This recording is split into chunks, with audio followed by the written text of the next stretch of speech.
Hello and welcome to Catholic Answers Live. I'm Cy Kellett, your host. It is Thursday, and that means open forum. And it's going to be a really super good open forum today because we got 2 great hours with 1 great guest. Jimmy Akin here for both hours. Jimmy is senior apologist here at Catholic Answers, the author of many things, including Teaching with Authority. This is the latest book out, Teaching with Authority, How to Cut Through Doctrinal Confusion and Understand What the Church Really Says. And this is the one that's on sale, A Daily Defense, 365 days plus 1 to becoming a better apologist. Still 50% off at shop.catholic.com. Hi, Jimmy. Hey, Cy, how you doing? I am well. You sure? I think, yes, I'm sure. Okay, not My hearing voice a is little a little scratch in your voice there? It was not scratchy until I started talking into this microphone. Okay. And then all of a sudden it got a little scratchy. So sudden onset symptoms. Yeah, sudden onset scratchy. You know what they call that when you have sudden onset symptoms? What? Acute. That's what acute means. It doesn't mean the worst. It just means sudden onset. So you're saying I have a cute voice? Yes, indeed. Thank you, Jimmy. I appreciate that. Excuse me. 888-318-7884. I don't know. I'm falling apart here, Jimmy. 888-318-7884, the number. Open forum means open to anyone, whether you're Catholic or not. And it also means open to any question at all about the Catholic faith, Catholic people, Catholic beliefs. And when Jimmy's here, we'll open that up a little bit to say any question of a generally religious or philosophical nature is welcome. 888-318-7884. Jimmy, I'm going straight to the phones. Okay. All right. Nathaniel in Dallas, Texas, listening on Guadalupe Radio. You are up first today. Your question for Jimmy. Hi, yes. Thanks for taking my call. Good afternoon. My question is, in the Catechism of the Catholic Church, I believe it is 677, it says the Church will enter the glory of the kingdom only through his final Passover, when she will follow her Lord in his death and resurrection. Mm-hmm. So does that mean that the Catholic Church will die and be resurrected? Could you explain this eschatology, please? Yeah, it doesn't mean that the Catholic Church will die, but it does mean that the Catholic Church will do so figuratively. In other words, there will be a great persecution of the church, and many people will fall away, but then Christ will return to save his church at the very end. So it's a figurative death and resurrection, not a literal one. Okay, thank you. No All problem. right. Thank you very much, Nathaniel, for that call. Let us go now to August in Louisville, Kentucky, listening on Sirius XM satellite radio. That's EWTN channel 130. August, your question for Jimmy Akin. Hey guys, first I just want to say thanks for the free book, Trent's new book. I went and got it off for my Kindle, so I guess you don't have to plug it later. I'll plug it for you. Thank you. I appreciate the plug. So just with the new law that was passed in New York, the abortion law, I saw somebody trying to make the case online that Numbers 5 supports abortion, and that's not really how I read it, but No. it is written kind of weird, so I just wondered if you guys could go over that one. So the passage you're thinking of is the one where it provides a law that if 2 men are fighting and a pregnant woman intervenes and becomes injured so that her child comes out, then there is to be, depending on the outcome of the situation, it results either in a fine being imposed by the husband or the imposition of a death penalty. Correct? Yeah, it said something about a woman would drink from a cup and Oh. like that too. Oh, I see. Okay, so you're thinking of the bitter water passage. To tell you the truth on that one, I would want to refresh my memory of the details of that text before commenting. So let me do that after the first break. Okay. All right. Thank you very, very much for your call, Nathaniel, and for the, August, and for the plug for Trent's book, because they're giving it away for free over at Amazon.com in the ebook version, in the Kindle version. Mm-hmm. So you just go to Amazon and you search for Made This Way, and you get a free copy of Trent's book. Now, let us go to Shannon in Frederick, Maryland, watching on YouTube Live. Thanks for joining us on YouTube, Shannon. Your question for Jimmy. Hello. I was wondering, Jimmy, if you could suggest some history books to read about the church besides yours. I've already gobbled up all of yours and just can't get enough. Oh, I think I'm addicted. well, thank you. I would suggest it depends on the level of depth you want to go into. If you're wanting a short introduction to the history of the church, there was a book called, a number of years ago, called A Short History of the Catholic Church by a gentleman named Joe Orlandis. Orlandis. If you're looking for more in-depth information, there was a larger volume, but still a one-volume history of the church that Ignatius Press produced a few years ago by James Hitchcock, a church historian. And I don't recall the title of that one, but if you go to Ignatius.com and look up James Hitchcock in their online catalog, it should come right up. In addition, the historian Warren Carroll wrote a multi-volume series of the church, and so I would suggest checking out Amazon and putting in Warren Carroll, Carroll, and that series should come up as well. Okay, Shannon? Awesome. Thank you so much. I think your addiction's healthy, Shannon. I think this might be a healthy addiction. Oh, it is, and it's fun, too. Yeah, good. I'm glad to hear it. Healthy addictions are one of the things that addicts tell themselves. Oh, really? But addicted to Jimmy Akin books. Well, come on. I mean, unless you're eating them, I guess. But that would be not healthy. So they are high in fiber, though. Yeah, that's exactly right, Shannon. Thanks again. Alex in Manhattan, Kansas, the other Manhattan, listening through his Amazon Alexa the way my mom and dad do. Alex on Alexa, your question for Jimmy. Hi, thank you so much for taking my call. I'm homeschooling my son, and we're doing our religion lesson for high school. Mm-hmm. And probably this is going to be a very simple question, but the question is, when Jacob had a vision and he wrestled, did he wrestle with God himself, or did he wrestle with the angel of God? And kind of another question within a question is, because no one has seen the face of God, and he had a vision. So anyway, so I was trying to come up with a good answer. And I know there is a lot of explanations, but, well, we got a little confused, so I thought maybe you guys can help us. So the way the text presents it, there's a man who wrestles with Jacob until dawn, and he doesn't get a clear indication of the man's identity until dawn, and it's a mysterious passage. It does indicate in a way that he's wrestling with God, because it's actually the motive for his name change to Israel. El being the Hebrew word for God, and the name Israel signifying that he's a prince who has power with God, and that he's said to have wrestled with God and so forth. So it does seem that he did wrestle with God in a sense. The question is, how are we to understand that?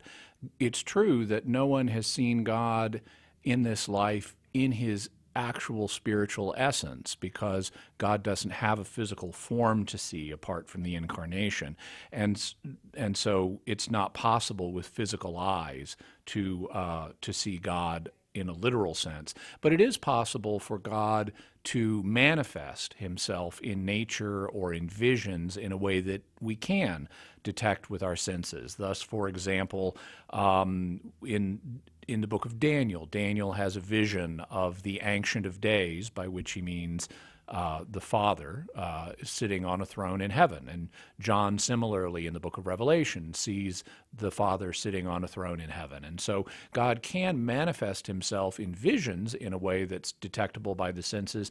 And it's also possible for him to manifest himself in nature in a way that's detectable by the senses, like when on the Mount of Transfiguration he speaks from heaven and they hear the voice of God, for example.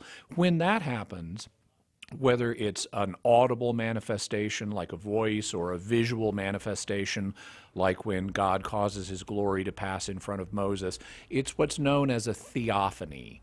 And that's just from a couple of Greek roots that mean a manifestation of God. So it's possible, and it would seem to be the case, that when Jacob wrestled It was a manifestation of God. It was a theophany.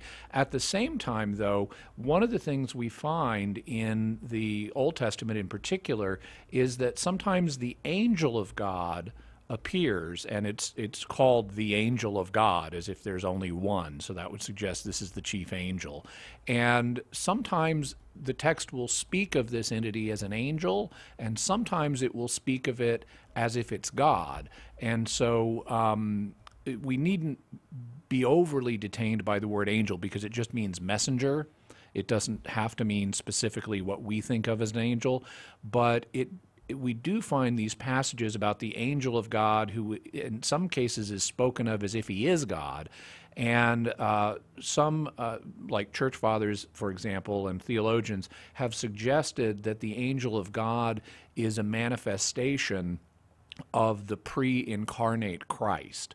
So, so that's why there's some duality here. It's like, is it an angel or is it God? It's at least a messenger of God, but it seems to still somehow be distinct from God and yet also be God. And because that's similar to the way God the Son, in one sense, is God, but he's also distinct from the Father. That's led various fathers and theologians to propose that when the Old Testament is speaking of the angel of God, it's actually speaking of the pre-incarnate Christ, who has been sent on a mission from God and thus could be described as a messenger, even though he's not what we would think of as an angel today. Okay, Alex. Oh, thank you so much. I think I'm going to re-listen to this a few times, and I'm going to sound intelligent to my kids. So awesome. Thank you so much. Appreciate it. Thanks, Alex. Thanks very much. You can always how do you re-listen, Nick? You can go to Catholic.com and re-listen there about 24 hours after the shows, or what? Yeah, or you can go to Facebook after the show, or YouTube. Or if you're listening on your Echo device, you could use the A word and say, play the show, and it'll just play it again? It may well do that. That's what I would try. Oh. Use the A word. You don't say it because you don't want to turn on people's... I don't want to turn on everybody's thing, yeah. In fact, today, I mean, they're pretty flexible. Today, mine said something I wasn't expecting. Mm-hmm. It was like a little add-on after I gave it an instruction, and it added a little, did you know you can do this? But I didn't hear it clearly because I was walking away. So I came back and said, A word, repeat what you just said. And it did. Oh. So I think you could tell it to repeat a podcast. I like that you call it it. Mm-hmm. Yeah, it is only an it. I know. Some people use the she. We got to take a break. We'll be right back with more Open Forum with Jimmy Akin. If you would like to get in the queue to have your question answered, 888-318-7884. Anybody's welcome to call with any question at all about the Catholic faith. Right back after this. Are Christians guilty of hate speech for voicing their belief that homosexual acts are immoral and contrary to human nature? Many in the culture think so. So what can we say in response? First, it's not hate speech to say a particular behavior is inappropriate human behavior given our nature as human beings. If that were true, well then any negative moral evaluation of behavior would be hate speech. But that's absurd. Second, the assertion is inconsistent with itself. Why can't Christians have a negative moral evaluation of homosexual behavior, but yet the objector can negatively judge a Christian's behavior for opposing homosexuality? Isn't he guilty of the very thing he accuses Christians of? My friends, it's not hate speech to say a particular behavior is not befitting of human beings. We must judge actions, but always with respect for the person. I'm Carlo Broussard with a ready reason for Catholic Answers, Catholic.com. In Father Augustus Tolton, the slave who became the first African-American priest, Deacon Harold Burke Sivers introduces you to a man who rose above seemingly insurmountable challenges to become a tireless messenger of the gospel. Father Augustus Tolton, the slave who became the first African-American priest, by Deacon Harold Burke Sivers, now available at EWTNRC.com, or call us at 1-800-854-6316.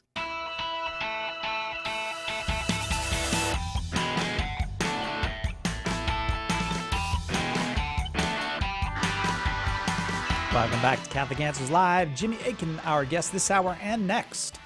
And your questions are welcome. 888-318-7884. Now we go to Trent. Actually, we had a question we were going to follow up on. I apologize, Jimmy. No problem. Yep. Wanted to make sure we dealt with one of the questions that came up during the first part of the show. I think it was, I want to say it was Augustine who asked it, but in any event, it dealt with Numbers 5 and the passage in Numbers 5. Originally, I was confusing Numbers 5 with Exodus 21, which also is sometimes used in connection with the abortion debate. But in Numbers 5, what's happening is a test is prescribed as part of the Old Testament legal code for cases where a man suspects that his wife has been unfaithful. Oh. And so in these cases, one of the things that could be done, and this wasn't done in every case where there was suspected infidelity, but one of the things that could be done was she could be brought before the priest and take an oath and drink what's referred to as the bitter water. It's some holy water that they've prepared in a special way. And then the idea is that, and then they do a ritual, and the idea is that when she drinks it, if she has acted unfaithfully, then this water will bring a curse on her. It'll cause pain. It'll cause her abdomen to swell up. And then it says that it'll cause her thigh to fall away. And exactly what that means is not clear. The Hebrew word here does mean thigh, but it may also mean some other things. And in some translations, it is rendered that she has a miscarriage. Okay. The idea would be that the thigh is a kind of euphemism for a child, like that she may have conceived of by adultery. Yeah, got it. And then then if she is guilty, a curse may be pronounced on her that she'll become, a person of shame in the Hebrew community is in connection with all of this and so forth. And so the problem here, number one, is that this is not a support for abortion because this is not a desired abortion. This is even if thigh here does refer to the unborn child, this is a miscarriage. This is not something where she says, I have a right to kill my unborn baby. Yeah. Okay, yeah. So it's not going to support abortion for that reason. But the more fundamental thing is the Hebrew in this is just unclear. The word normally means thigh. And to talk about someone's thigh falling away and exactly what that means, it's not clear. Miscarriage is a guess, but it's not obviously what the Hebrew says. And so how this verse gets translated in different versions of the Bible is going to vary, and that makes it not a stable basis on which to construct an argument, especially for something like abortion, and especially given the other things that Scripture says about unborn children. It always acknowledges the unborn as children, as human beings, and it forbids the taking of innocent life, and clearly unborn children are innocent. So it's regardless of what God may allow to happen as part of his providence, it is not within our legitimate realm to take innocent life. God has not given us that power, and this text does not provide such a basis because the decision of what to allow to happen in this case remains in God's hands. Even if the woman drinks the bitter water, it's God who determines the outcome. It is not a human being given permission to deliberately kill a child. And that was August? Yeah. Okay. And August, thank you very, very much for the call. Let's go to Trent now in Amarillo, Texas, listening on 1360 AM. Trent, your question for Jimmy. Yes, I noticed that sometimes our priest, who is from India, will wear blue vestments on Marian feast days. Mm-hmm. And I have never noticed another priest wear blue before. I was just wondering if there's some background on that. Yeah, so I don't know about the case in India specifically, but there are some countries where blue is an approved liturgical color that's used on Marian feast days. I think either France or Spain is that way. However, blue is not an approved liturgical color in the United States, and so your priest is doing something that, I wouldn't judge him too harshly here, but he's doing something that's not provided for by the law in the United States. Incidentally, quick story about Mother Angelica. Yeah. That really is to her credit. I was on her show once. This was back in the 1990s. And I'd written, the first edition of Mass Confusion, and so I was getting asked a lot of liturgical questions. And Mother Angelica, off the air, asked me, are blue vestments okay in this country? Mm-hmm. And I said, well, actually, blue is not an authorized liturgical color here. And she says, darn, I just bought a bunch of really nice, expensive blue vestments in Spain. Oh. And so, but she was willing to put them aside, even though she just spent the money on them, right, because it wasn't approved here. Yeah. Trent, thanks for the question. Nope. Thank you. All right. 888-318-7884 is the number. It's open forum today on Catholic Answers Live. I've been dipping into the Facebook and YouTube's a little bit here, Jimmy, and Andrew on YouTube has this plea for you. Okay. Catholic Answers, please, can you give an answer to the claim that Jesus' father is the Roman soldier Pantera, I suppose, or Panthera? Pantera. Evidence for it seems to be stacking up and is causing me existential concern. Thanks. Well, it shouldn't. This is a claim that is not taken seriously by historians. It's part of a polemic that developed against Christianity in non-Christian Jewish circles long after the time of Christ. So this is not something that was circulating in first century documents.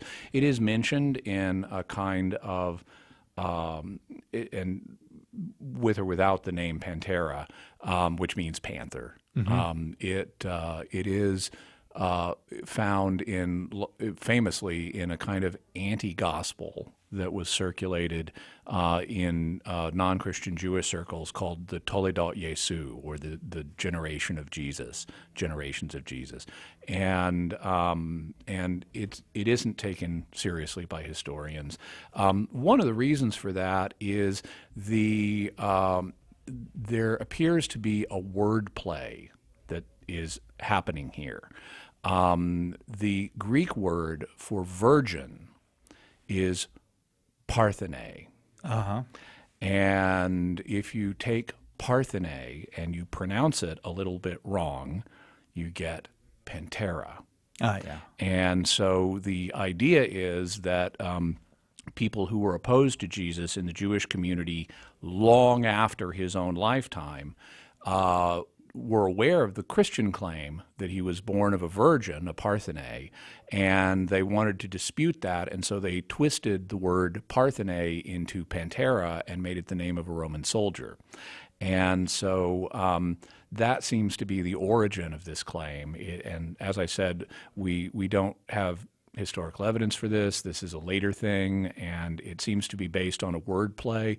And we know that this kind of wordplay was often used by various folks, including the authors of the Talmud, when critiquing people that they didn't like. They would make fun of them based on their names and words connected with them.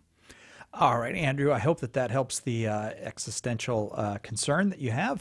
Thank you very much for the question. Thanks to everybody who joins us on YouTube and Facebook and all the other places. Carlos in Fort Worth, you are up next. Carlos is listening on Guadalupe Radio. Your question, Carlos. Hello there. Hi, Jimmy. Hey, I was watching a video of yours, Jimmy, and I hope I remember correctly. If not, please help me. But you were referring to 3 types of commandments. Mm-hmm. I think I remember 2, moral and communal. And for some reason, the word judicial comes out. I may have forgotten the correct third one, but wondering if you can clarify that for me and help me understand those 3 types of commandments. Sure. So there are different ways. The body of law here that these apply to is the Law of Moses, or the first 5 books of the Bible. And there are different ways of classifying the types of commandments that it contains. In Jewish circles, it has been common for a number of centuries to classify them into 2 different kinds: the positive commandments, like remember the Sabbath to keep it holy. That's a positive instruction to do something. And then negative commandments like thou shalt not commit adultery. And so you have a distinction between commandments or mandates and prohibitions. And so that twofold system of classification is often used in Jewish circles. In Christian circles, a somewhat different classification system developed. It's been common, at least since the time of Thomas Aquinas, because I know he uses this distinction, to divide the different types of commandments we find in the Law of Moses into moral commandments, ceremonial commandments, and then what are sometimes called civil or judicial commandments. And I'll give examples of those on the other side of the break. All right, Carlos, hang on. It is open forum here at Catholic Answers. Jimmy Akin, our guest for both hours. 888-318-7884, the number.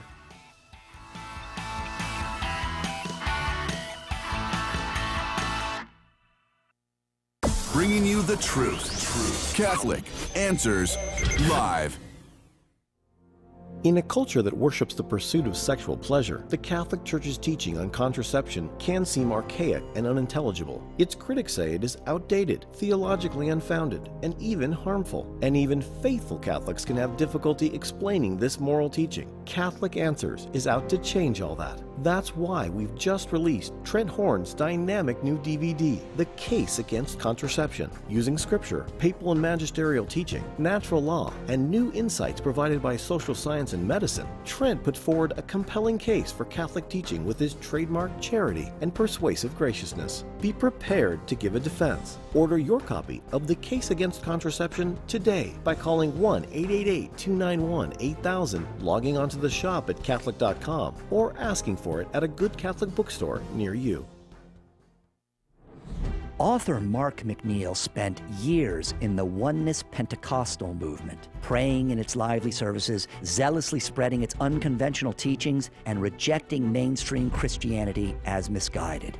Then he left it all behind. All in the Name is the story of a man who believed he was among an elite group of believers who followed the true faith when so many others had strayed. But an inquisitive mind, careful study, and the action of the Holy Spirit finally led Mark out of Oneness Pentecostalism and into the Catholic Church.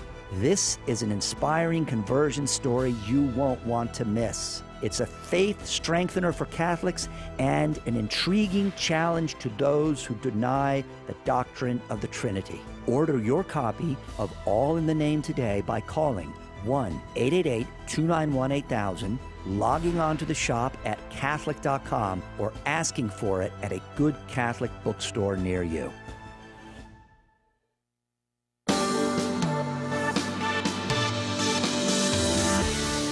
I'm Gloria Purvis. And I'm Deacon Harold. The Morning Glory team talks about food, football, and faith. Tomorrow morning, 7 Eastern. Now back to Catholic Answers Live. Hey, Cy.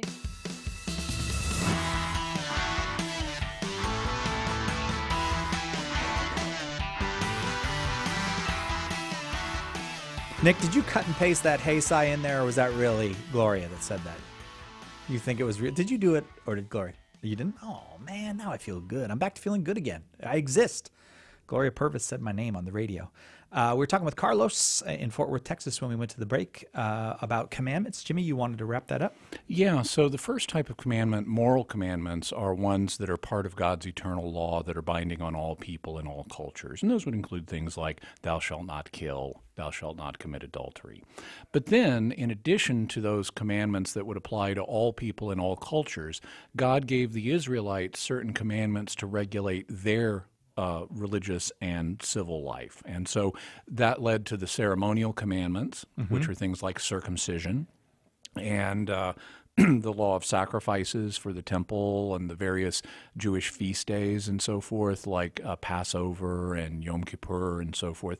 All of the laws dealing with those, it's not a matter of the eternal moral law that people everywhere need to be circumcised or need to offer lambs but not octopuses at the temple or things like that. So those are ceremonial laws given specifically to Israel for regulating its religious life. In addition to having a religious life, though, Israel was also a nation, and it had a civil life, too.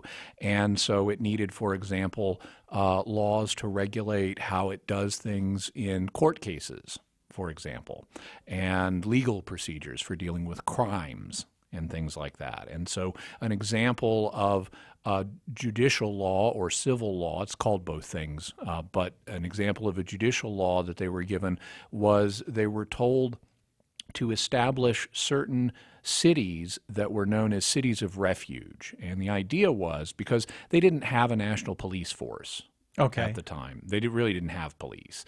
You tended to get, individual people like a king might have guards or soldiers, but they weren't meant to be ordinary peacekeepers. And so what would happen is if somebody was thought to have killed a member of your family, then your entire family might attack their entire family because of family solidarity. It often resulted in clashes between entire groups that could become very bloody. And so they developed alternative ways of handling these. And one of the things that would be done at times is an individual would take on the task of avenging the blood of the person who had been killed. And so the avenger of blood would pursue the person that he rightly or wrongly believed had killed his relative. And it's not to be taken for granted that the avenger of blood is always going to be right in this, and that he's always going to administer justice properly. And so to help deal with that situation and to help settle down these some of these family conflicts, the establishment of the cities of refuge allowed for a kind of exile as a substitute for blood vengeance. So what would happen is the person who was accused of having killed somebody, if he didn't want to face the avenger of blood, he could flee to one of these cities of refuge and remain there, and thus experience a kind of intermediate punishment of exile rather than either being executed or fully acquitted. So it's kind of like a plea bargain. But that would be an example of a civil law that was given to Israel to regulate their civic life, but that's not applicable to everybody everywhere. We don't all have to do that. I'd like to have a city of refuge, though. Carlos? Give me shelter. Yeah. How's that, Carlos? Yeah. Let me ask you this. I may have missed it, but what about the moral commandments? Well, as I mentioned, those are part of God's eternal moral law, and they're binding on people of all cultures. Examples would include thou shalt not kill, and meaning take innocent life, and thou shalt not commit adultery. Carlos, thanks very, very much. Lots of folks on the line, so I'm going to go now to Luisa, who's watching on YouTube Live. Luisa, your question for Jimmy. Hi. So I am talking to some friends who are kind of, one is agnostic, one is atheist, and one of them who was raised Lutheran but I think has kind of fallen away was asking me why didn't God just not create Satan in the first place? And she was getting very angry about it and saying like that God cares more about some people than others because he allows some people to live in sin. So could you help me with that? Okay. So we're dealing here with the problem of evil, and there are aspects of the problem of evil that we have an understanding of, but there are also aspects of the problem of evil that remain mysterious and that we won't have the answers to in this life. It's a rather complex subject, and I won't have time here to give you a full briefing on it, but I would recommend a DVD of a talk I gave a while back. It's just called The Problem of Evil. You can get it at Catholic.com, and in it, I'm able to go on at a lot more length to talk about this subject. But to give you a brief overview now, there are a few things that need to be said. One of them is that God doesn't desire evil, but he is willing to tolerate it. And the reason he's willing to tolerate it is that he's able to bring good out of it. Even if we experience, harm or suffering in this life as a result of somebody's sins, God always, according to the Catholic Church, always brings some kind of good out of it, even if we don't understand what that good is until the next life. The obvious big example of God bringing something good out of something that happened that was in itself bad is the crucifixion of Jesus. The murder of Jesus by the judicial authorities in Judea in the first century was itself an objectively sinful act, which is why Jesus prayed for them to be forgiven. But it also brought about the redemption of the world. So God enters into evil things to bring about good. And that's the fundamental thing that that is the reason he allows all evil, including the actions of Satan or various people living in sin today. He's going to bring some kind of good out of it. So that's the most fundamental answer. Also related to this, in some cases we have a sense of what the good is that God is bringing out, or what at least one of the goods is that God is bringing out of a particular situation. And in the case of both angelic sin, like the sin of Satan, and human sin, it seems that one of the things that God values very highly is love. That's why the first great commandment is love of God, and the second great commandment is love of neighbor. But it's been argued that love loses something if it's just programmed, if it's not a free choice. And so consequently, one of the things that God values is not just people robotically behaving as if they love him, but making a free choice to love him and to love other people. And if you give someone a free choice, that means you're giving them the freedom to make the wrong choice. And so God consequently gave free will. He values free will in this life, and he gave free will to the angels, and at the beginning of their existence, some of them chose against God, but others chose for him. And he also, during the course of our lives, gives us the power of free choice so that we can make decisions for or against him. And then at the end of our lives, like the angels at the end of their probation, we become settled in whatever choice we've made, whether it's for or against God. But it's in order to enable freely chosen love that God allows the possibility of people choosing to sin, whether they're humans or angels. In the case of people living in sin, it's not that God loves people who are living in sin more. One of the things the Bible stresses is that God is no respecter of persons. He's going to ultimately judge us all based on our actions. And in terms of the fact that some people in this life live in sin, that doesn't mean they're not going to have to face their comeuppance one day. And the fact they continue to live without being outwardly punished in this life is a sign, according to St. Paul, that God is being patient with them to give them time to repent. He's hoping by giving them more time, there's the possibility that they'll repent and come back to him, and he enables them to have that space to repent. If they don't, after he's given them the opportunity, then it only makes what they're going to face worse, because they rejected multiple opportunities to repent and thus committed new sins. But it's not a sign that God loves some people more than others because some people are living in sin.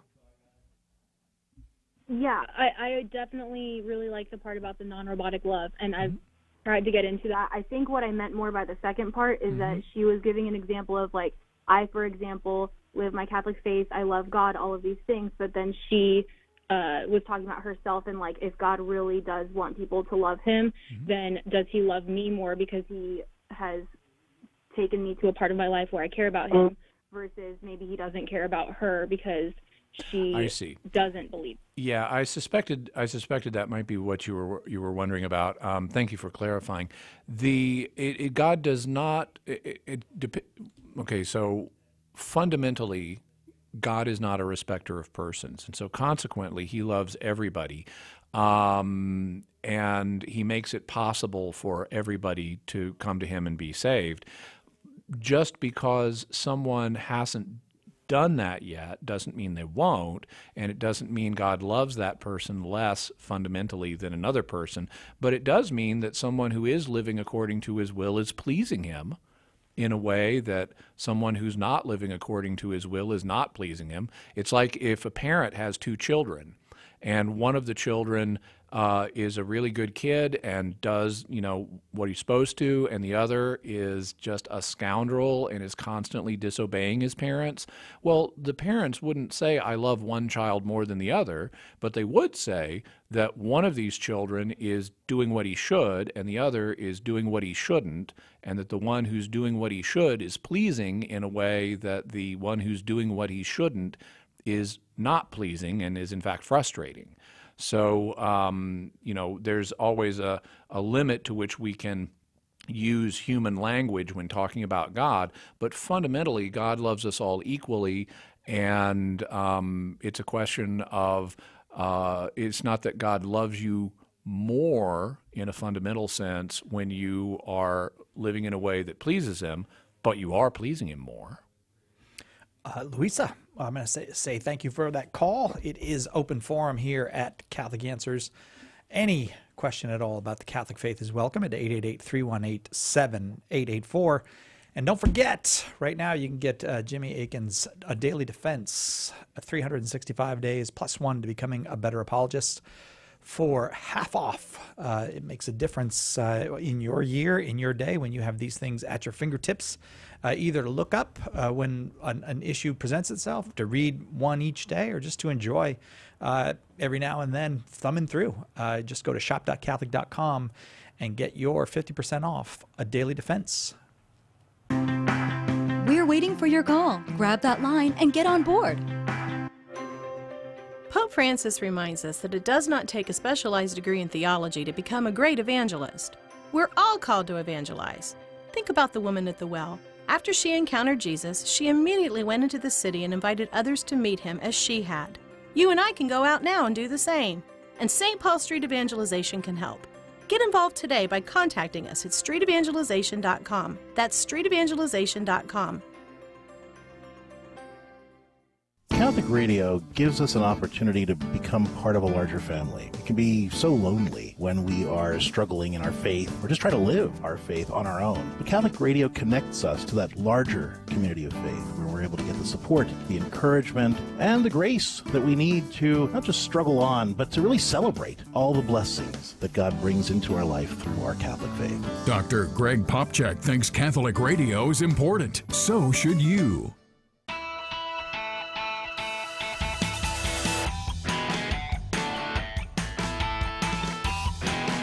Welcome back to Catholic Answers Live, Open Forum. I am Cy Kellett, your host.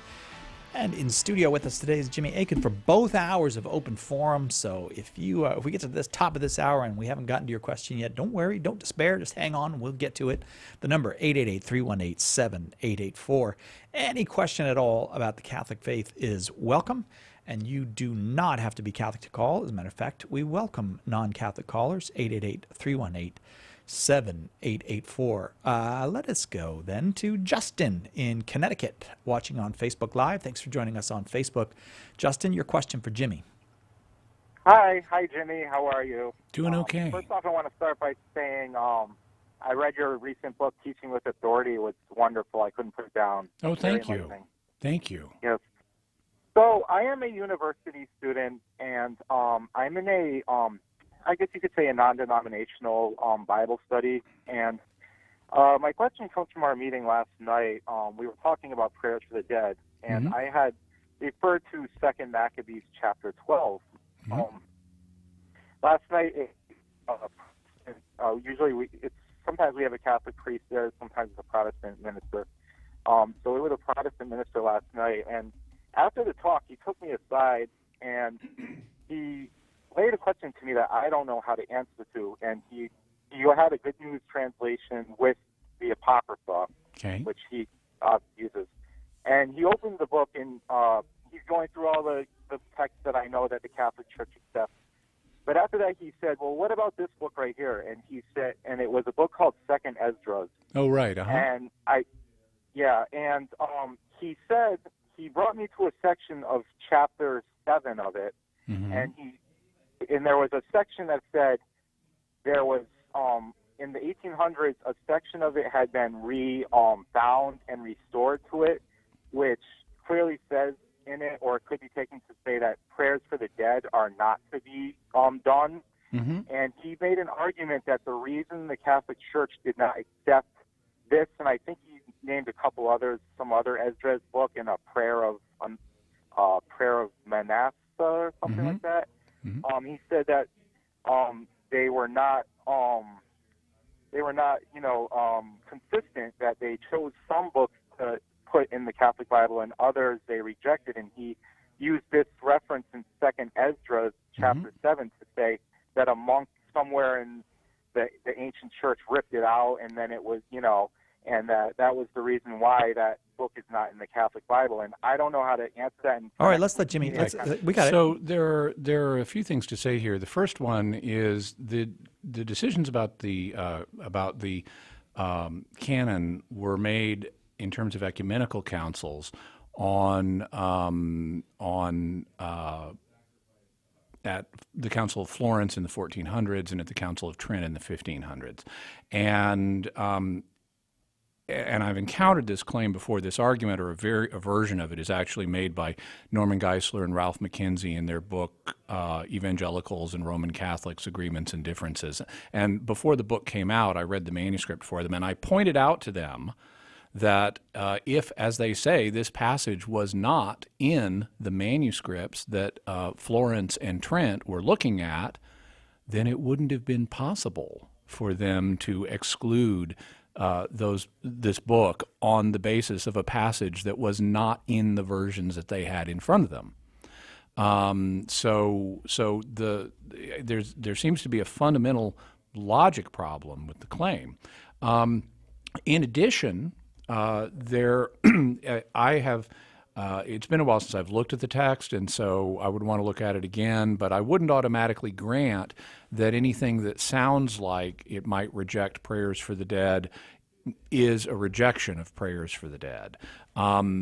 For example, if you have a text and it says something like, don't bother praying for the people who've already died, that could mean God's not going to raise them back up to life at your command.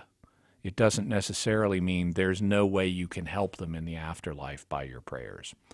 However, even if a given passage was found in 2nd Esdras, what that would illustrate, that did reject prayer for the dead, what that would illustrate is that some people in the broader Jewish tradition didn't believe in prayers for the dead.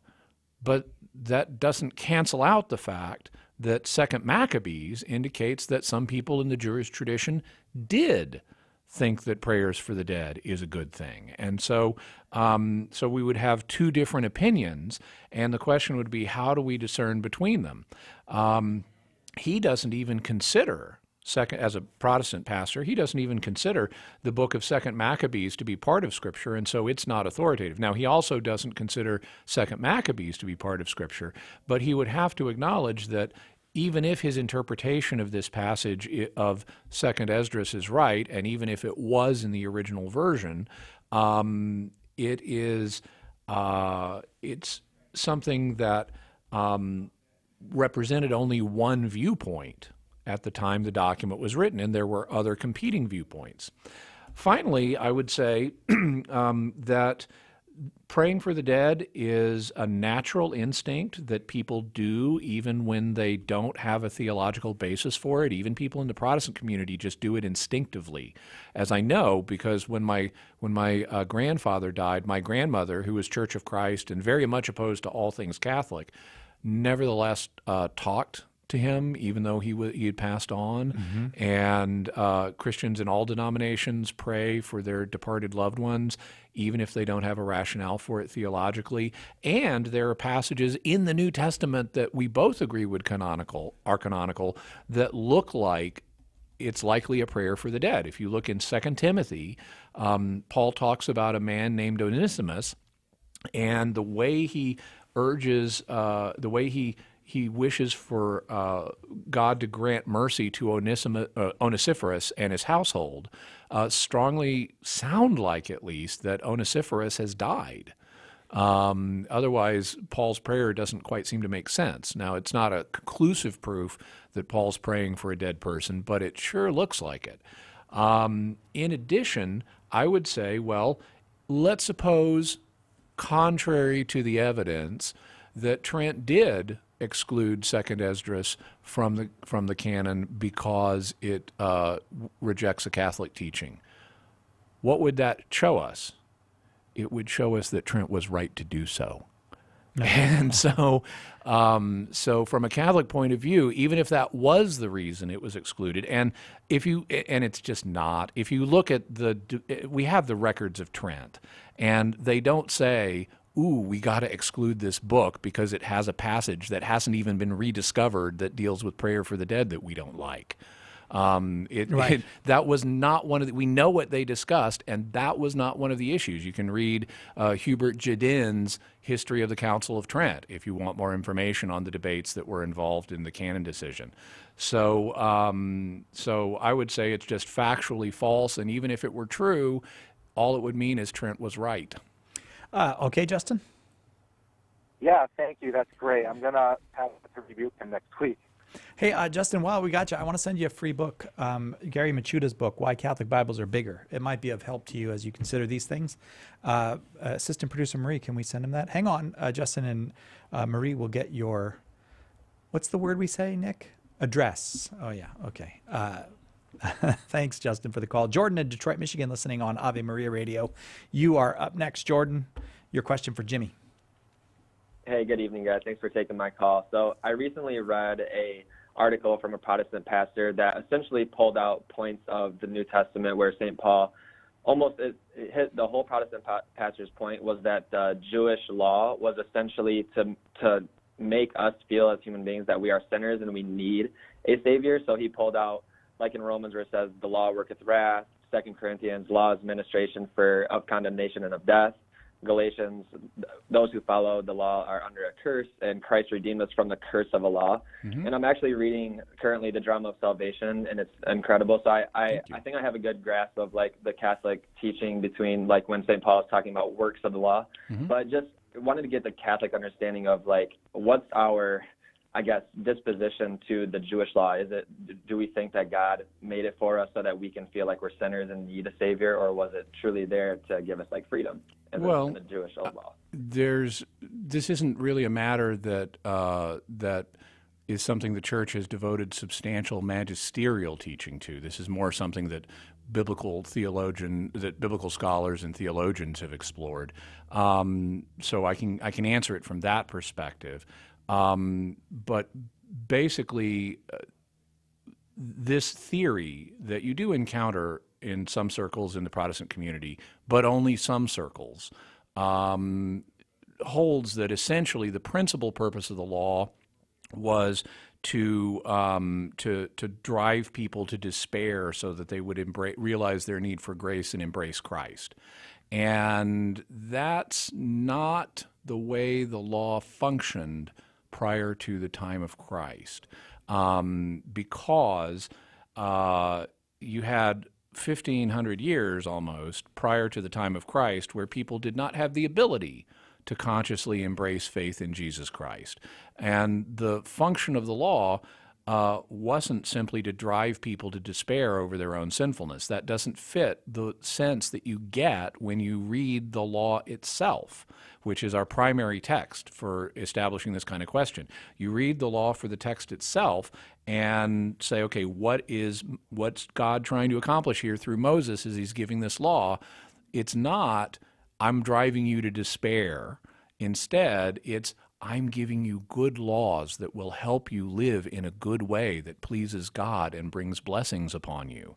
And so that's the fundamental purpose of the law. It's to regulate the lives of the Israelites in a way that draws them closer to God and improves their lives. Now, when they don't do that because of sin, that's when a curse comes, and there is a need for grace, but the fundamental purpose of the law is a positive one, to improve people's lives, not to drive them to despair.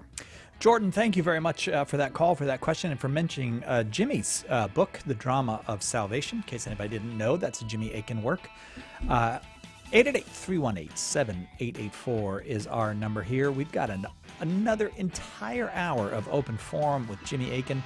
If you have a question about the Catholic faith, about Catholic people, about Catholic traditions, anything Catholic, you are welcome to call, and you don't have to be Catholic to call. 888-318-7884 is the number. We'll be right back with more of that right after this on Catholic Answers Live.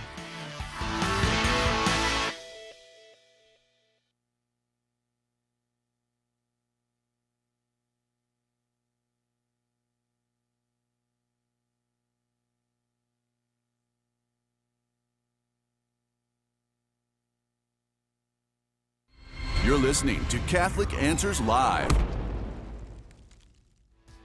Hi, this is Trent Horn. Are you looking for a dynamic Catholic speaker to present at your next... Hi, Nick. Hey, Si, you're live on the air for all the live stream viewers. Oh, that's cool, because I got nothing to do at the break today. Hi, Darren. Darren is sick, by the way. He's been sick all week. I'm going to keep he's talking looking to him. a little bit better. You going to keep talking to me, Nick? Yeah. Thanks, Nick. Can people see on the... yeah, because... No, you're I'm just a you're taking secret pictures? behind the voice guy. Our best video guy is Brandon here. He's our very best video guy, and so I thought I'd introduce him to you. It's good to have our... Oh, no. It's Andrew, the other video guy. Sorry, Andrew. I didn't mean to imply that he was the best video guy. Did I imply that? I hope I didn't make it sound. He is the best video guy. You're all great in the video department. Let's see. Anybody got a question for the video guys out there on Facebook? What or about that YouTube? video boy right there taking photos? That is, he always takes photos, Brandon. And I don't know where he buys film, but he uses so much film. How many rolls of film do you go through in a week? Rolls of film? What are you talking about? At least one. We're in the digital Really? age. All right, I'm gonna call you and leave a message on your answering machine, and then I got a new cassette for you to listen to. Okay, cool. I'll write a letter to you on my typewriter. Oh, beautiful. Okay. Yeah. I'm gonna mail it. I don't think anybody on Facebook knows that we're talking right now. I think they think, oh, you're in Does trouble. Nick really have us on? We're on the Because air. they think it's commercial, so they just... so they zipped out? They zipped out. I see. I just need to get some photos of you for D. For what? For Darren. Oh, Darren wants photos? Yeah. All right. Of me and Jimmy, or? Of both of you guys. Do you want me to do things like? The new website. No, you just do normal, be normal. We're Like gonna this? act like we're All right. on the show, but like really during the show, I wouldn't be taking photos. Oh, okay. All right. Oh, someone noticed that they can hear us during the breaks right now. What's that? We won't tell. If he takes photos during the show? Yeah. No, that's fine. You're always welcome. Oh, wow, thanks. I mean, you are the best video guy in the building. Oh, Andrew's still here. They Darn can it. hear us. Uh-oh. They can hear us. Oh, no, they can hear us on Facebook and YouTube? How do I make it so they can't hear us? How did that What's going happen? I didn't say digits. I didn't say we would get that guy's digits. But did you hear I came right up there? I almost said it.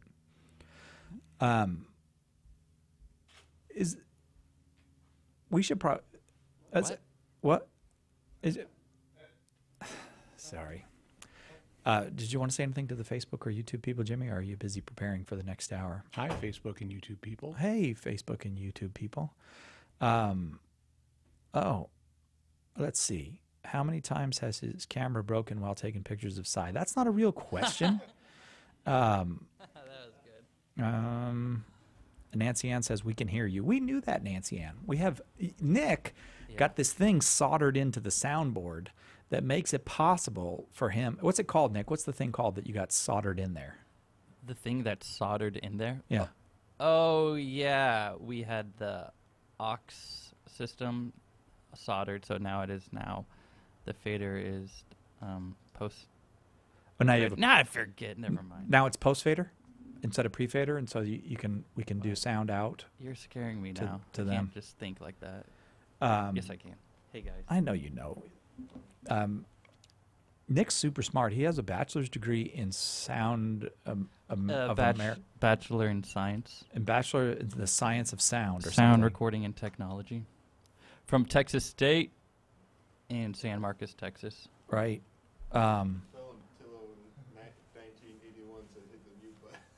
What? Someone said hit mute. Okay. Again, on the YouTube, they want to know how long it took to grow your beard, Jimmy. I think we've already covered that. We answered that question Yeah. on YouTube. Maybe this person or just I joined answered it now. on Facebook. I can answer it for YouTube. It took about a month, an inch to grow, and it's about 12 inches long, so it took about a year. You're right that we had the same question. So the question came before it came on Facebook. I've been mostly ignoring Facebook today, but oh.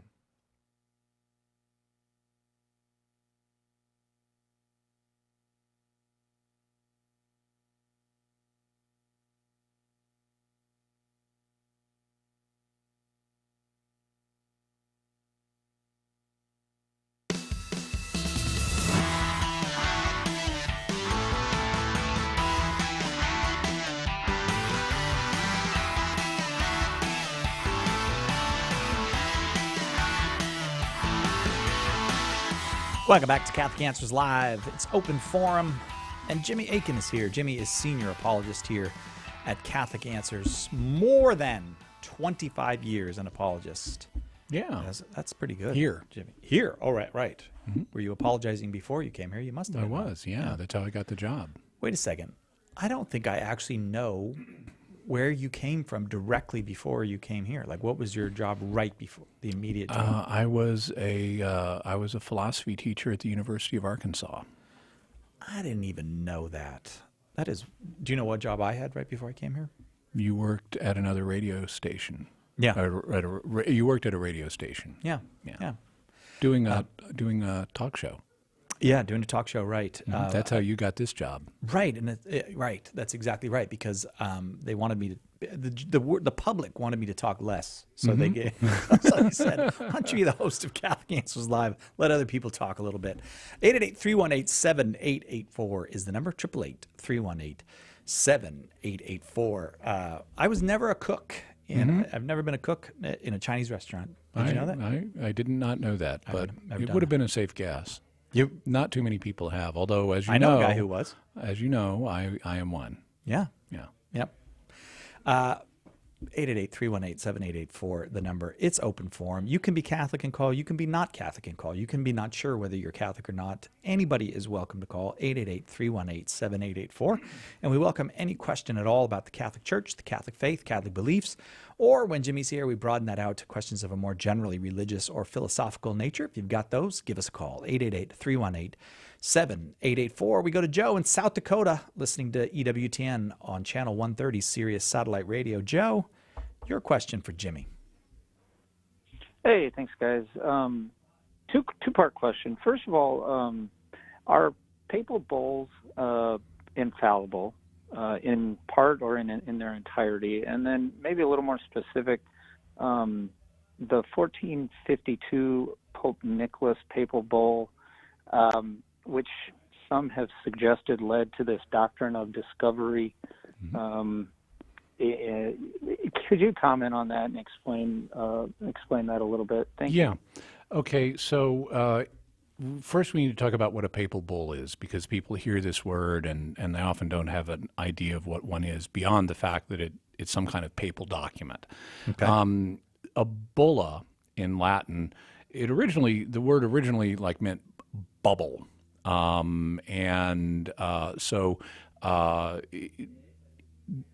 it got used metaphorically for the round lead seals that would be attached to important documents. Oh. And so a papal bull originally was any papal document that had one of these round lead seals that looked kind of like a bubble. And it's related to the word for boil. You can even hear that in English, boil, bulla, same kind of root. And so, because when things boil, they bubble.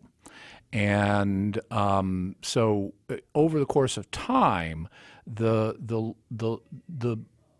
seal didn't have to be lead. It could also be like red wax or even red ink, and really a bull doesn't tell you a whole lot about what the content of the document is. It's not like the word encyclical. Encyclical tells you this is a teaching document. Okay. Yeah. Bull just was anything sealed with a bull. Oh, okay. All right. So as a result, a wide range of different documents could be called bulls. Most papal documents today are not bulls. Although they occasionally will issue one even with a lead seal for special solemnity, like when John the 23rd called the Second Vatican Council. He used a bull with the fancy lead seal to do that. So they do still occasionally get done, but really it's not so much a type of document as just a physical format. And so consequently, since infallible papal statements are very rare, one should not look at a typical papal bull as being infallible. Scholars debate the exact number of papal documents that have exercised infallibility. On the low side, some scholars will estimate it was only 2.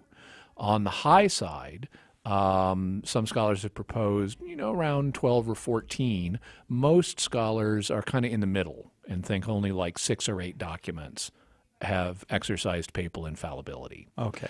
And that's where, after looking at them, that's where I tend to settle out. I think it's in the middle. So it's actually, if you look at the thousands and thousands of documents popes have issued, and only 6 or 8 of them have exercised infallibility, very low percentage. So do not assume that a document of this nature is going to be infallible, either in whole or in part, because the answer almost always is going to be no. In terms of the particular document that you're thinking of, it's a bull that was issued in 1452 by Pope Nicholas V called Dum Diversas, and it did deal with colonization, exploration, conquest issues, and people have used the phrase doctrine of discovery in connection with it. But we need to be really careful here, because in a Catholic context, the word doctrine means an official church teaching, something typically that has been derived from Christ and the apostles, and that's not what is meant in this context. As according to my understanding of this document, when people talk about a doctrine of discovery, they're not referring to a church teaching, they're referring to a policy. Yeah. Like when we use the word doctrine in a political context, we talk about the Monroe Doctrine, or the Wilson Doctrine, or the Reagan Doctrine. Yeah. All of these were policies that different American leaders implemented regarding foreign relations. And that's the kind of doctrine we're talking about here. It's not a church teaching. It's not a theological matter. It's a policy regarding the exploration and thus the discovery of various territories and the relations with people who live there or who live in territories that Christians are coming in contact with, and so forth. And so it wasn't principally a teaching document. It was authorizing political leaders to implement certain policies in the age of exploration.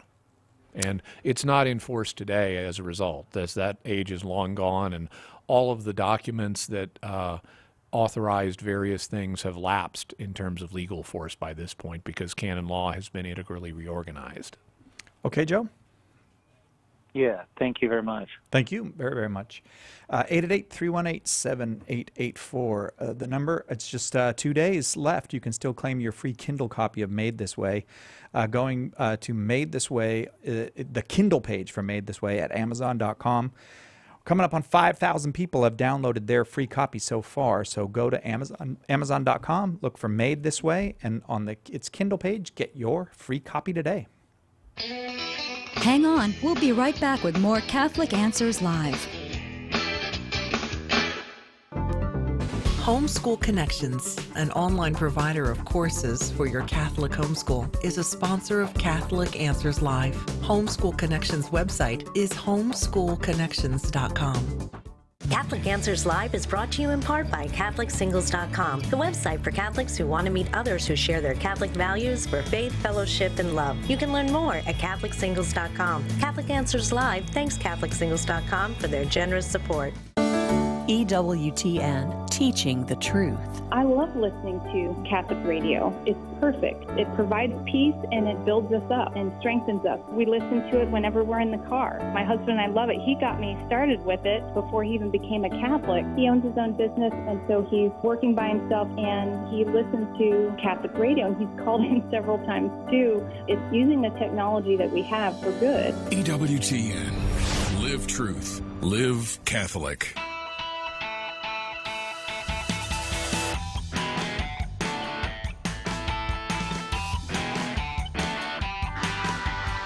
Open forum today on Catholic Answers Live. Jimmy Akin, our guest. Lots of folks on the line, but you can probably still get in if you give a call now, 888-318-7884. We go down to James in Richmond, Virginia, listening on the Catholic Answers Live app.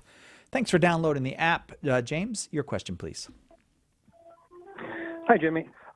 So my question sort of has to do with the, I guess, whether or not to take Genesis literally when it's talking about, the creation story. And again, Noah, everyone gets wiped out and starting over again. So basically we have, clearly have different races right now, excuse me, Caucasians, Africans, Asians, so on and so forth. How does that work within the creation story? Well, this is a question that the Bible really doesn't answer, and so we can only deal with it by inference. But if you're taking, let's say you take a literal reading of Adam and Eve, so there's only two people. Well, hypothetically, they could have been of different races. I mean, God may have flipped more than a Y chromosome to an X in creating Eve. So he could have flipped some additional chromosomes too. But that's not normally the approach that most people take. Also, if you assume that the flood is literally meant to be a universal deluge that wiped out everybody but Noah and his family, then that creates another population bottleneck through which only a limited number of genes can flow. And so there are basically a couple of options on those interpretations. One would be to say that the different human races arose between one would be to say they arose after the flood. And so consequently, everybody before that was the same race, whatever that might have been. The other interpretation would be to say that the races arose before the time of the flood, but thus they developed out of the original line coming from Adam and Eve. But then the relevant genes were funneled, or at least some of them were funneled through the family of Noah, which, as far as we're aware, at least the way the New Testament describes it, it had 8 people. And so there have actually been studies that some people have done based on a literal reading of Genesis, where they look at the table of nations that follows the story of the flood, where the nations then spread out on the earth. And unfortunately, it's hard to do that because the Table of Nations is not a global document. It only deals with the nations that were known to Israel. Yes. Right. But there were at least some that were known to Israel, down in Ethiopia, Cush, to use the biblical name for it, that were darker skinned. And so if you look at the line of Ham, one of Noah's sons, you could say, okay, well, maybe Ham's wife was black or something like that. So there have been attempts to figure out how the races could have gone through Noah's family based on the wives of the sons. But it doesn't fit well with the historical scientific evidence and the biblical evidence, because the text is not trying to answer this question. And the way genealogies worked back then anyway, they weren't fully literal in that you could adopt different groups to create a legal relationship with them, just like we have adoption of individual people within families. Yeah. Back then, they would adopt entire tribes into a family relationship because it's a patriarchal society. So if you need a structure, you need a genealogical structure to tell everybody how to relate. And so if you're integrating a new tribe, you create a legal relationship. It gets adopted in. Yeah. And so these genealogies weren't meant to be purely biological anyway. Like modern genealogies, they contained adoptions, and in fact, even on a larger scale than our genealogies tend to. So there are challenges for trying to do this. If you take a fully literal understanding of these passages and you understand the flood as being universal and so forth, but there have been attempts, and the basic two attempts would be to say that the races arose after the time of the flood or before the flood, but then were funneled through the population bottleneck of Noah's family. James, thank you very, very much for that question. We go now to Donald in Richmond, Virginia, listening on the Catholic Answers app. Thanks for downloading the app, Donald. Your question. Donald, do we have you there? Yes, sorry. Yep, I heard a beep. Thanks for taking my call. I have two questions. The first one is that are there any churches that are like compatible with the Catholic Church? Like I've heard something about Eastern Orthodox.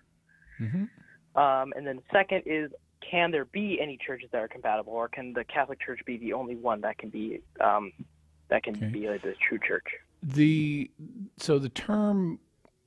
answer to the question hinges in part on the meaning of compatible. That can mean different things, and the way the Catholic Church looks at it, there are various aspects of every community that are compatible with the Catholic Church, various aspects, you know what I say. So, for example, in the case of Eastern Orthodoxy, there are loads of things that are that Catholics and Orthodox agree on and that we're thus compatible on. They have the same sacraments that we do. They profess the same theology on almost every point. They have lots of commonalities with us, and so consequently, we're not quite in full communion with them, but it's close. In the case of the Protestant community, not all of the sacraments are the same. And so consequently, there's not as great a degree of unity. Also, there's more theological differences between the Protestant churches and the Catholic Church. And so there's not as much compatibility theologically either. You move beyond that, Jewish people have elements that they share in common with the Catholic Church. There are aspects of Judaism that are compatible with the Catholic faith and with the Catholic Church. And even more broadly beyond that, throughout all of humanity, because we have a common human nature and because God works in one way or another in everyone's life, there are aspects everywhere that are compatible. So it's a question of degree, not so much is something compatible or not compatible. It's a question of in what ways is it compatible and in what ways is it not compatible. If, to get to the second question, there is a sense in which the Catholic Church uniquely has all of the elements that Christ willed his church to have. According to the teaching of the church, though, Christ's church is operative in other Christian communities, but it only subsists in the Catholic Church. And if a non-Catholic church were to become fully compatible with the Catholic Church, to use the language we're using at the moment, if it came to agree with the Catholic Church on all of the sacraments, all of the means of grace, all of the points of faith, and so forth, if it became fully compatible with the Catholic Church, then it would, together with the Catholic Church, discover we're in communion with each other, and it would be part of the Catholic Church. And there have been cases in history where various churches that for a time had been separate from the Catholic Church then rediscovered full unity with the Catholic Church and became part of it. And so they're part of it today. Donald, thank you very, very much for your question. We go now to Ray in Peoria, Illinois, listening on WPMJ 94.3 FM. Ray, your question for Jimmy. Good evening, Jimmy and Cy. How are you guys doing today? Very well, thank you. Good. Really appreciate your work in helping to to share the Catholic faith and to help to educate us. And our question I have honor. relates to question I have relates to our Mass. On Sunday, we our priest consecrates both species, both bread and wine, into the body and blood of Christ. And there's a discussion about how much wine should be prepared, as the sacristans prepare for the Mass ahead of time. Mm-hmm. Currently, the way it's being prepared, there's almost a half a cup of consecrated wine in each of the 4 chalices that we use, Mm-hmm. which has caused some of the Eucharistic ministers to be like, oh, that's a bit much for me to consume. Mm-hmm. And so then we've got this shuffle at the end with people asking for help Mm-hmm. to consume that. And I was just trying to find if there were any guidelines. I was looking online at the general instruction of the Roman Missal, and I couldn't find anything there that could give any guidance on that. And I was wondering if There's no specific guidance, and the reason is that the circumstances vary too much from one location where Mass is being celebrated to another. If you've got a whole bunch of people coming to receive the precious blood, and you don't have a lot of people distributing it, then that means each person who is distributing the precious blood needs to have more of it, and there's no practical way to provide a concrete amount of guidance on that. So it's left to the discretion of the principally to the celebrating priest and the pastor of the parish to figure out what's an appropriate amount to direct the sacristans to prepare. So it really is a prudential question, and if too much is being left to comfortably consume, and it's causing an issue to have multiple people consuming it, which is the thing you're supposed to do if there's too much for one person to consume, then it would simply be appropriate to talk to the pastor and say, hey, we're having a little too much left over. Is there a way we can moderate the amount, at least until circumstances change? Thank you very much, Ray. Michael in Lafayette, Indiana, watching on Facebook Live is next. Michael, your question for Jimmy. Hello, thank you. Some atheists will, in their arguments, they'll say, oh, the universe and the world, it has some imperfections in it. Like, real quickly, for example, they say, like, oh, the tube in your throat, it's used for breathing and eating. So if there are 2 tubes, then, you would not choke. Mm-hmm. So I'm just curious to know, Jimmy, what you would say about, atheists who say there's, these perfections in the world, as they call them. Imperfections, you mean? Yes. Yeah. Well, I'd say a couple things. The first one is that we have to be really careful about what we would say is an imperfection, because just because something has one limitation doesn't mean that it doesn't also have benefits. For example, you could look at the fact that we have one tube going down our throat, which both serves for breathing and for eating. You could look at that as an asset. Hey, that's more efficient. Yeah. Because we only have to grow this one tube as part of our biology. We therefore don't have to expend the energy and the genetic space to encode the instructions to build a second one. And so consequently, there are advantages to having just one tube. In our case, there are trade-offs. Does that mean that that there aren't also drawbacks? No, it is possible for us to choke because of the one tube. What happens? I mean, ultimately, it splits in 2. You have the esophagus and the trachea, but they both go through our mouth.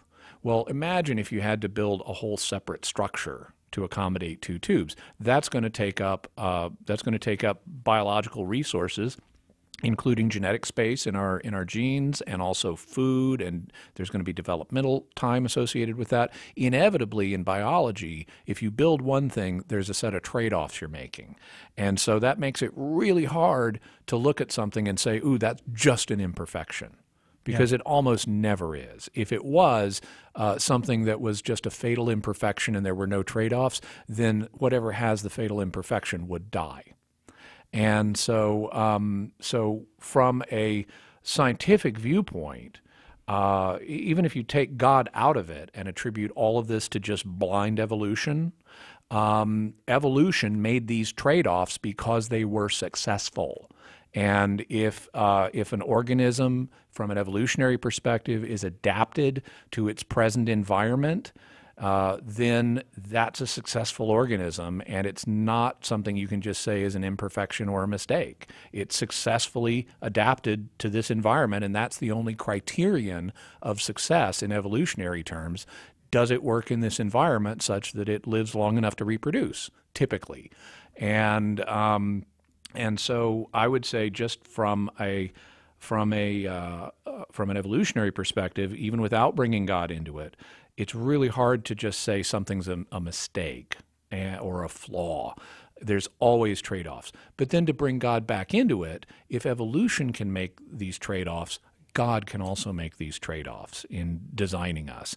And regardless of the process he used to do that, regardless of what role evolution played as part of his providence, he can make those trade-offs. And as we covered in our earlier discussion of the problem of evil, he can bring good and will bring good out of every evil, including cases where people accidentally choke.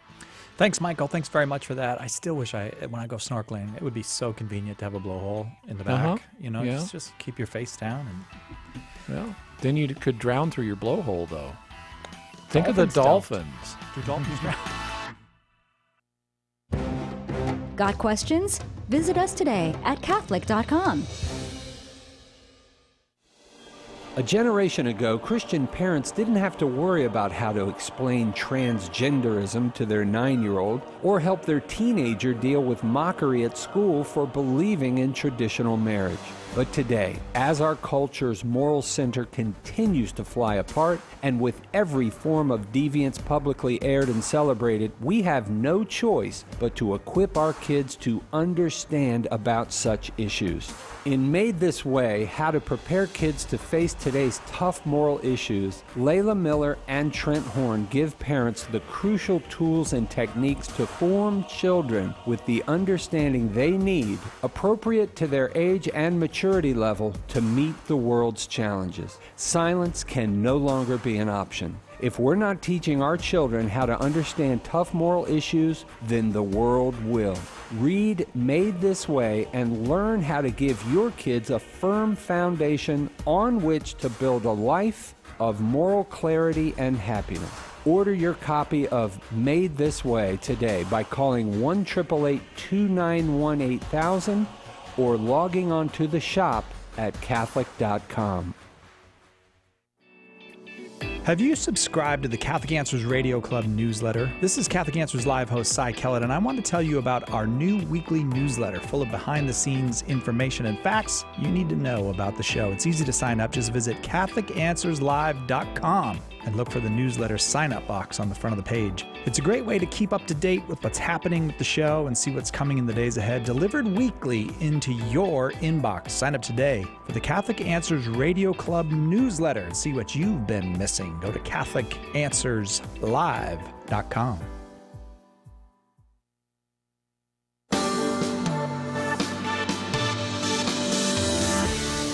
I'm Gloria Purvis. And I'm Deacon Harold. The Morning Glory team talks about food, football, and faith. Tomorrow morning, 7 Eastern.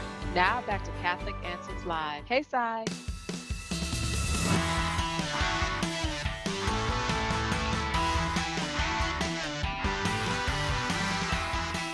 I'm back to being friends with Gloria Purvis. Or if we can be friends again now, because she keeps saying hi to me. 888-318-7884 is our number here. We've solved the problem during the break of dolphins drowning. Apparently, we didn't really solve that problem. They'll drown like anybody else. They're air breathers. Yeah, I think tuna nets can drown a dolphin. I think that's something that happens in tuna nets sometimes. Maybe I think they have new tuna nets that don't do that though. 888-31. Maybe that's how they get so-called dolphin-safe tuna. Yes, right. Yeah. I'm so hungry now, Jimmy. Not for dolphin. For tuna? Yeah. Sorry, Charlie. All right, let's go to George in Santa Rosa, California. Help me, George. What's your question for Jimmy? Hello, Jimmy. Hello, Cy. I phoned in last year, and I had asked you a question regarding Ronald Reagan.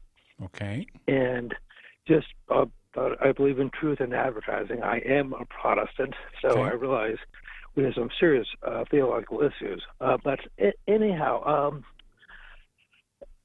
What's your question last today? year I read Paul Kinger's tome about Ronald Reagan and Pope John Paul II. It was called A Pope and a President, Okay. about how the United States officially reestablished diplomatic relations with the Vatican back in January 1984, Okay. 35 years ago. Now, as I said, I'm a Protestant, and I realize there are several different strands of it, but I'm 49 years old. I'm going to be turning 50 next month. And I just, at the time, I just wasn't really up on politics or current events, and I was totally oblivious as to when that actually happened. Okay, George, I'm not sure where you're going with this. Can you phrase it in the form of a question? Okay, so the rationale for, according to Kinger, why Ronald Reagan did that is because the U.S. and the Vatican needed to work together to fight against Russia. Okay. Against the USSR. Soviet Union, yeah. And some people could debate as to whether that was necessary. However, America, since its inception, was supposed to be a religiously neutral country, even though historically we've been mostly Protestant. So do you want Jimmy to justify the fact that we have American diplomatic relations with the Vatican? Are you looking for an answer to that? Why do we have that? Well, yes, and why is that? And why shouldn't Protestants be up in arms about that? Fair enough. Okay, so one has to distinguish between two entities. One is the Vatican City State, which is a government with its own territory. It happens to be the smallest state in the world, but it is a government with its own territory, Vatican City State, hence the name, and the Catholic Church, which is not a government, and the Catholic faith, which is held by the Catholic Church, which is also not a government. So when the United States established diplomatic relations with, quote-unquote, the Vatican, that people use as shorthand for the headquarters of the church. What it really was doing was establishing diplomatic relations with another government, the Vatican City State, just like it has relationships with other governments all over the world. Some of those governments have an official religion. For example, when in the case of Vatican City State, obviously the official religion of the 1,000 people who are actually citizens of Vatican City State, the official religion of Vatican City State is obviously Catholicism. But that doesn't mean the U.S. government endorses Catholicism for all of its citizens. In the same way, Saudi Arabia, the official religion there is Islam. But the fact we have diplomatic relations with Saudi Arabia doesn't mean the United States is mandating Islam for all of its people. So that's the answer in terms of the diplomatic relations question. We can go a little further, though, and say, what does it mean for what does this so-called separation of church and state actually mean? That phrase, separation of church and state, is actually not found in the Constitution. What the Constitution does is it provides that Congress, this is the First Amendment, that Congress shall not make any law respecting the establishment of a religion or prohibiting the free exercise thereof. Now, what does this mean? To understand what a text means, you have to read it in its original context. What did these words mean to the original audience, to the men who wrote them? Yeah. And when you talk to it, back then in the 1780s when the Constitution was written and when the Bill of Rights was written, talking about an establishment of religion meant creating a national church, because that's what was the case in England. The so-called established church was the Anglican Church, an official state church. And so what the Constitution said was that the United States Congress cannot establish a national church. And that's all it said. It did not say that for one thing, it did not say states cannot establish state churches. All right, there were state churches at the time. Yeah. It just meant you can't have a national one that Congress does. It also did not say governors or presidents or individual congressmen can't say, hey, everybody ought to be my religion. Mm-hmm. There's no prohibition on evangelization there. Yeah. And so, so consequently, it's in terms of what the Constitution actually allows, and what the founders were envisioning, it was just, we're not going to have a Church of America. But that didn't mean that the government couldn't favor different religions or promote more than one religion, and it certainly didn't mean there had to be a rigid exclusion of religious life from politics. And there is a Protestant country where the head of state is the head of the religion, and we have diplomatic relations with them. Yeah, I think it's called the United Kingdom. Oh, yeah, that's right, United Kingdom. George, thank you very, very much. I'm going to go to Myra now in Alabama, listening on Sirius XM satellite radio to EWTN channel 130. Myra, your question for Jimmy. Hey, thank you for taking my call. Can you hear me all right? Yes, what's your question? Okay, good. So this is my question. Several years ago, there was a very prominent Catholic priest in Miami. And unfortunately, he left the Catholic priesthood, got married, and subsequently became an Episcopalian priest. Okay. So my question is, when, of course, the Episcopalian Mass or whatever service, very similar to the Catholic Mass. Mm-hmm. Yes. So whenever he is saying the Eucharistic prayer, does that bread and wine really turn into the body and blood of Christ? Because he was an ordained priest. Right. The answer is that because he has ordination that's valid, as long as he is using the correct matter, valid matter, and as long as he's using a valid form of words, and as long as he has a valid intention, at least generally, to do what the church does in this sacrament, then it's going to be valid. And so that's one reason that when talking about the Eucharist in Anglican churches, you'll often hear me say things like Anglican orders are generally not valid unless a particular priest has converted from a church where they are valid, like the Catholic Church or an Orthodox Church or the Assyrian Church of the East or something like that. Well, that is unfortunate. I thought as much, but I'm saddened to hear that, because then now, do you know, really quick follow-up question, do you know, because I've never been to an Episcopalian Mass, I don't know anything about their liturgy, are there words, are there words, are words? They're not exactly identical, but they express the same substance of thought. And it's not like the words, there's by divine law, there doesn't have to be just one set of words. If you look within the Catholic Church and you look at different Catholic churches, like, the Latin Church and the Chaldean Church and the Maronite Church and the Melkite Church, they use slightly different formulas of consecration, but they all express that this is Jesus's body and this is Jesus's blood, and they all invoke the Holy Spirit to come down on the elements and transform them. And so, so it's not like there has to be an exact set of words for a valid consecration.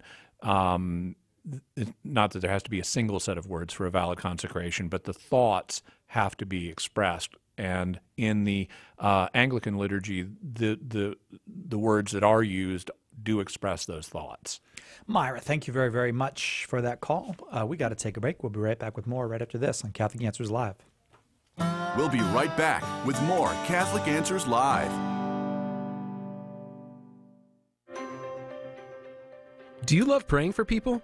Have you ever wanted to use your gift of prayer to share Jesus with others and build up the body of Christ? Start a public prayer station with St. Paul Street Evangelization. Listen to people's needs, pray with them, or invite them to meet you at church. St. Paul Street Evangelization can help you get started.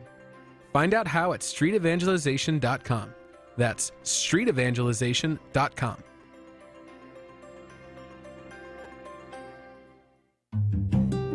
He is only one of 4 popes honored as the Great. Matthew Bunsen and the Doctors of the Church. St. Leo I was pope at a time when Roman civilization was being overrun by barbarian armies. He stood as a light in the darkness and even saved the city of Rome from destruction by Attila and the Huns. Leo died in 461. For more about the Doctors of the Church, visit doctorsofthechurch.com.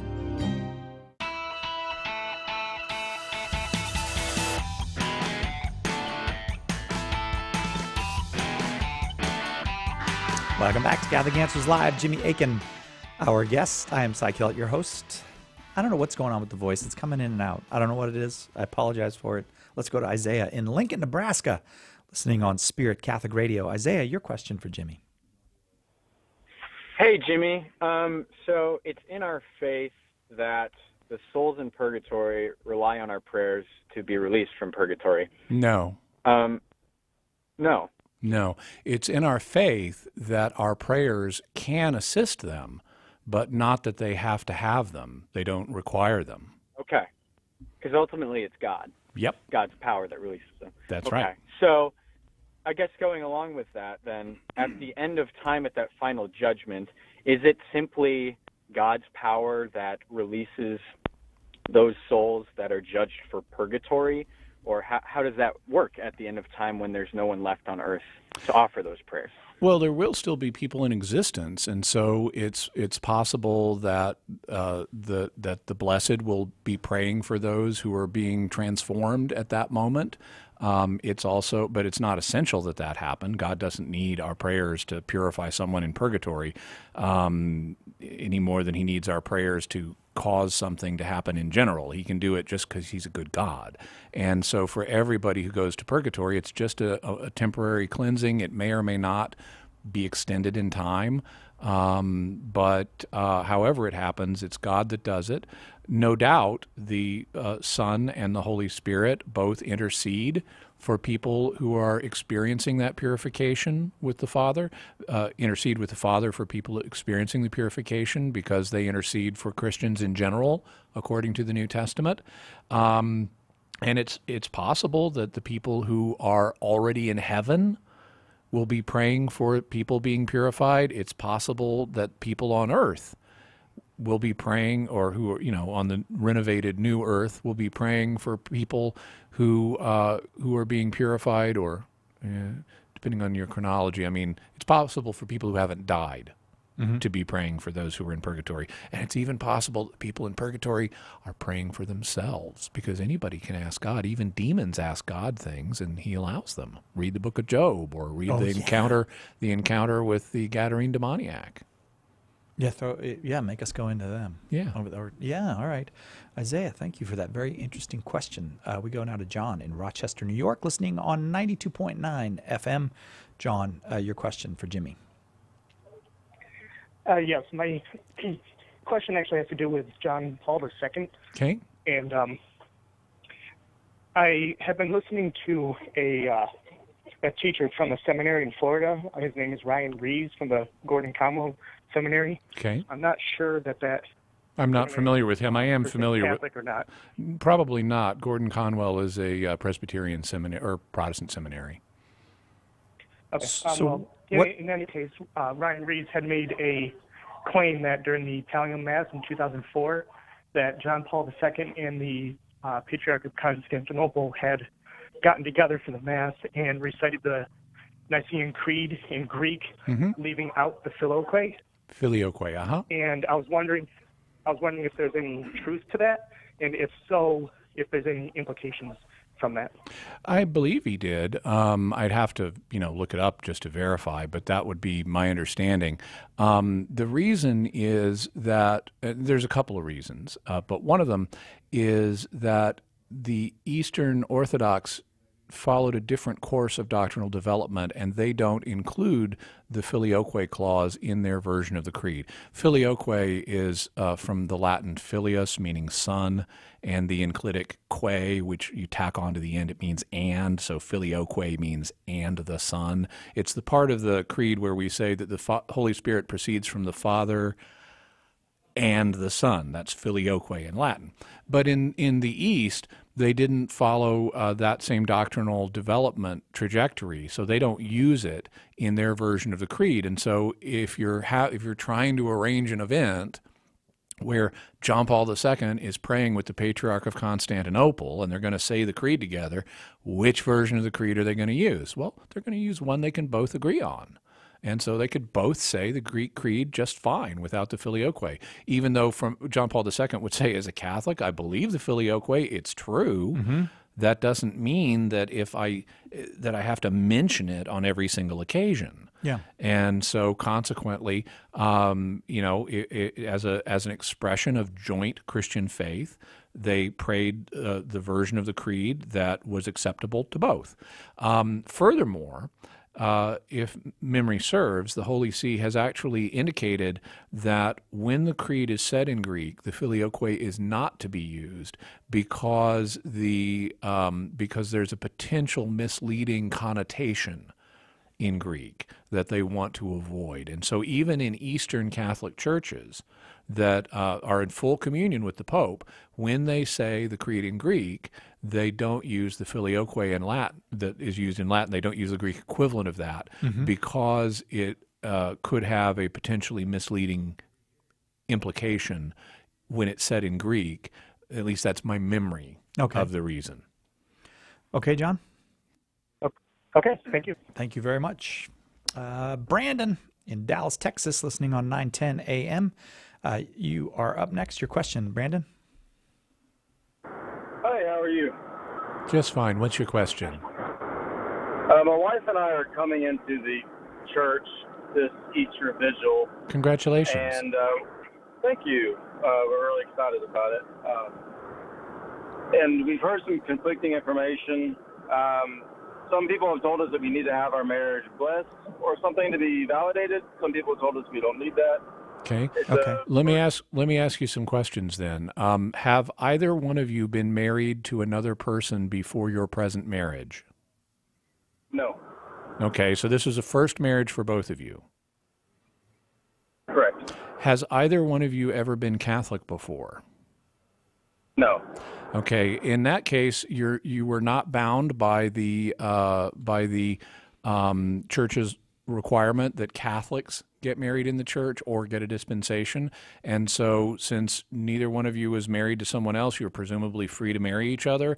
You didn't have a requirement to get married in the Catholic Church, and so the church would presume that your marriage is valid, and so you would not need to get it convalidated or blessed or anything like that. Good. Okay. Thank you so much. No problem. Thanks, Brandon, and congratulations. That's just great news. Trooper in Lake Travis, Texas, listening on 88.5 FM. You are up next. Your question for Jimmy. Hey, hi, Jimmy. Hi, Trooper. Sure enjoyed meeting y'all. I sure enjoyed meeting y'all at the conference. Thank you. You coming again? Yeah, oh yeah, man. It's going to be an every year thing for me. Y'all are like the best of California and the best of the Catholics. You're just too kind. A pleasant atmosphere. Anyway, I got a battle going. I've got a Buddhist friend, and then my son-in-law's a hardcore Baptist. And my Buddhist friend threw this at me about you can't go into the temple mutilated. So therefore, it's all kind of mumbo jumbo. So I didn't know what to think at first, and then I got thinking, well, we're under the new law. But in the meantime, I asked my Baptist son-in-law, and he came back with something between the lines. The answer was pretty much the same about the new law, but he said in this matter now we're no longer bringing sacrifices to the temple and no longer have a mortal priesthood. So I know he's going to come out with me about that's what we have going. Okay. So it's true that we're no longer offering animal sacrifices, but we are offering other kinds of sacrifices. We're also not bound to the Jewish temple, which has been destroyed. But we are offering some sacrifices to God. If you want to show that to your son-in-law, look at Romans chapter 12, where Paul says that we offer ourselves as living sacrifices to God. And that's just a place where he's explicit about it. The Eucharist is also a sacrifice, though it's not as explicitly so. But in Romans 12, it's absolutely explicit. We're offering ourselves to God as living sacrifices. So there are sacrifices that Christians continue to offer. They're not animal sacrifices, though. In terms of is there a priesthood, well, Christ is our high priest, and we all share a common priesthood, and according to the New Testament. And if you look at the Old Testament, you find there was a high priest, and all of the people were a kingdom of priests, but then there was also a middle ministerial priesthood of people who were ministers of God. And so the question becomes, well, if we have that top high priest and that bottom kingdom of priests, in the New Testament, is there also a middle priesthood for God's ministers? And you know what? You look in Romans, and Paul, who is a minister of God, says that he's been called to do the priestly work of preaching the gospel so that the Gentiles may be an acceptable offering to God. So there's another sacrifice for you, and St. Paul is conceptualizing New Testament ministers as priests. Trooper, thanks very, very much for that call. By the way, if you want more on that, take a look at jimmyakin.com. I have a document on the priest. It's called The Priesthood Debate, where I deal with this. And also we have an audio set I did with a former Catholic priest called The Priesthood Debate on this subject. Thanks, Trooper. Let's go to Sergio in Washington. Sergio, your question for Jimmy. Yes, good afternoon. Thank you for taking my call. God bless you. My question is about Isaiah chapter 13. Okay. Verse, I think it's from 5 to 10. Okay. Where Isaiah is talking about to those who are arriving from a far off land, from the heights of the heavens, it is the Lord and the instruments of his fury, so that he may bring ruin to all the earth. My question to that is that, is Isaiah talking about another civilization from another world coming to planet Earth? No, it would be cool if he was, but we can be confident here that he's not. In verse 5, it does mention this group coming in connection with the heavens, but it doesn't say from the heights of heaven. It says from the ends of the heavens. And so what that's envisioning is you think of all the earth is covered by the heavens. And so to say someone is coming from the ends of the heavens means they're coming from a really far away point on earth that is like at the ends of the heavens, where the heavens run out, so like the edge of the earth. That's the metaphor that's being used here. And we can be confident that that's what's meant here because the group is expressly identified at the beginning of this chapter. This whole section in Isaiah chapter 13 is one prophecy, what's known as an oracle. It's a single prophetic speech, and we're told who it's directed against. If you read Isaiah 13:1, it says, a prophecy against Babylon that Isaiah the son of Amos saw. And so what Isaiah is doing is prophesying that the Babylonians, who come from a far distant land, are going to invade and be instruments of God's wrath and so forth. So, Sergio, you were thinking it might be an alien invasion? Yes. It is, but in the human sense of alien, not the extraterrestrial sense. So the ends of the heavens is basically synonymous with the ends of the earth, because that's where they meet. Yeah. Okay. Sergio, thank you very, very much for that call. 888. Oh, I don't need to give out the number here. Let's see. Let's go to Haas in Nebraska, listening on Spirit Catholic Radio. You got to be really quick, Haas, and I know you can do it. Yeah, Jimmy, I just wanted to ask you if I'm thinking about end of life kind of thing. So, is death natural to the human person? And I mean that, like, we used to have preternatural gifts of like immortality. We lost that due to the original sin. So obviously we don't need it because it's not part of our essence. But in your opinion, do you think death is natural to the human person? And Well, I'm sorry, I got to let Jimmy answer. I think it depends on the perspective you're talking from. In one sense, death is natural because any natural or physical system will break down over the course of time due to the effects of entropy, and that's a kind of modern way of saying it, but the principle was acknowledged by Aquinas that any natural body is going to break down over time unless it's supported by God's grace.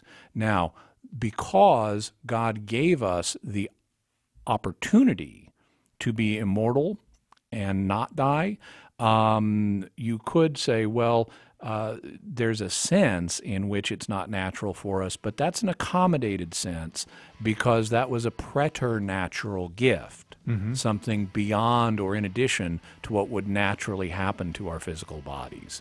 So I think that it's going to depend on how you're using the word natural, but in the more fundamental sense, death is natural for a physical body, but fortunately God has something better for us. Thank you very much, Haas, for that question. Thank you, Jimmy, for 2 hours of hard work. Appreciate it. Thank you. My pleasure. Tomorrow we're taking this show on the road. We'll have Trent Horn with us. We'll have Steve Ray with us. We've got Monsignor Eugene Morris, second hour. You're going to love it. But Darren, Marie, and I are taking the show on the road. So we'll let you know about that tomorrow when we see you, God willing, on Catholic Answers Live.